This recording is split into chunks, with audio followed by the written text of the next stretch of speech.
अस्सलाम वालेकुम जी, मेरा नाम डॉक्टर यासिर नासिर है। आज जिस चीज़ के ऊपर डिस्कशन करने जा रहा हूँ वो भी एक लाइव केस सिनारियो है। यूजुअली आपको पता है कि मैं अपनी वीडियोस के अंदर वही केसेस डिस्कस करता हूँ जो अपनी रूटीन में मैं क्लिनिक के अंदर देखता हूँ।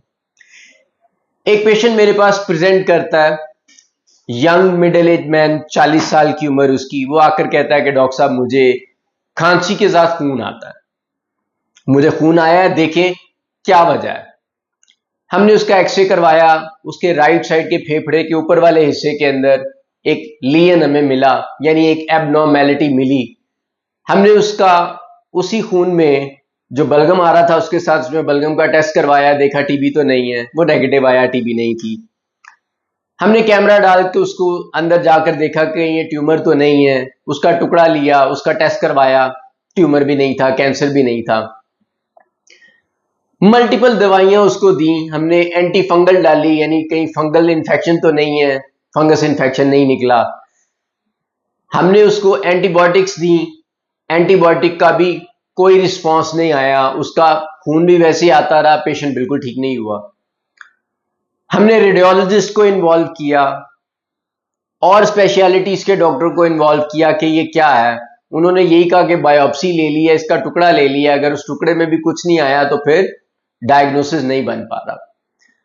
तो एक्सपीरियंस की बुनियाद पर हमने उसे लंग एब्सेस के तौर पे ट्रीट किया। लंग एब्सेस मतलब, एब्सेस का मतलब है सिंपल रेशा पड़ जाना, जैसे किसी भी जगह पे रेशा पड़ जाता है, बाजू में पड़ जाता है, टांग में पड़ जाता है, जोड़ में पड़ जाता है। तो एक्सपीरियंस की बुनियाद पे हमने उसे लंग एब्सेस यानी फेफड़े में रेशे का ट्रीटमेंट शुरू कर दिया, जो कि काफी लंबा होता है। यूजुअली 2 से 3 महीने के लिए एंटीबायोटिक चलती हैं इसमें, मल्टीपल 2-3 किस्म की, और पेशेंट को इंप्रूवमेंट आनी शुरू हो जाती है। जैसे हमने लंग एब्सेस का ट्रीटमेंट शुरू किया, उसका खून आना बंद हो गया, पेशेंट इंप्रूव होना शुरू हो गया, उसका जो वजन घट रहा था वो ठीक हो गया, उसकी खांसी बेहतर हो गई, patient gets a lot of improvement in the health. अब नटशेल क्या है कि ये सारा केस सिनेरियो मैंने क्यों बताया। ये केस सिनेरियो बताने का मतलब ये है कि आपकी रूटीन में डॉक्टर होने के नाते इतना नॉलेज होना चाहिए, या इतना डेलिबरेटली नॉलेजेबल आपको होना चाहिए कि आप जज कर सके कि लंग एब्सेस क्या होती है। हालांकि लंग एब्सेस के बारे में मैं एक वीडियो पहले बना चुका हूं। लंग एब्सेस के अंदर ऐसे खास किस्म के बैक्टीरिया होते हैं जिन्हें एनारोब्स, मेडिकल नेम है, याद करने की जरूरत नहीं है। ये ऐसे बैक्टीरिया होते हैं जो किसी भी टेस्ट में इजीली डिटेक्ट नहीं होते। इनफैक्ट पूरे पाकिस्तान में शायद कोई एक आधी लेबोरेटरी होगी जो इन बैक्टीरिया को पिक करने की सलाहियत रखती हो, और उसमें भी कई हफ्तों लग जाते हैं उस टेस्ट की रिपोर्ट को आने में। उसे लिक्विड गैस क्रोमेटोग्राफी कहते हैं, यह भी नाम याद करने की जरूरत नहीं है, मेडिकल नेम। तो ऐसे खास किस्म के बैक्टीरिया होते हैं जिनको आम बलगम के टेस्ट के ऊपर पिक नहीं किया जा सकता, इनको आम माइक्रोस्कोप्स के अंदर नहीं देखा जा सकता, इनका कल्चर नहीं करवाया जा सकता, और इनको इजीली डिटेक्ट नहीं किया जा सकता।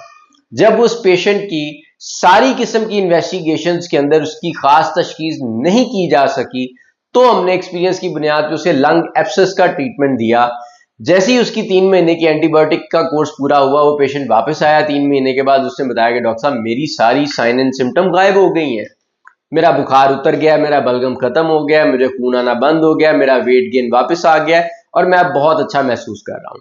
तो चूंकि ये एक डिफरेंट केस सिनारियो था, या बहुत दिनों के बाद या बहुत महीनों के बाद मेरे पास इस तरह का एक पेशेंट आया जिसको मैंने ट्रीट किया या मैनेज किया, तो मैंने सोचा कि मैं ये बाकी लोगों के साथ भी शेयर करूं कि लंग एब्सेस या फेफड़े में रेशा पड़ जाने वाली बीमारी का बिहेवियर कैसा होता है और ये किस किस तरीके से प्रेजेंट कर सकती है।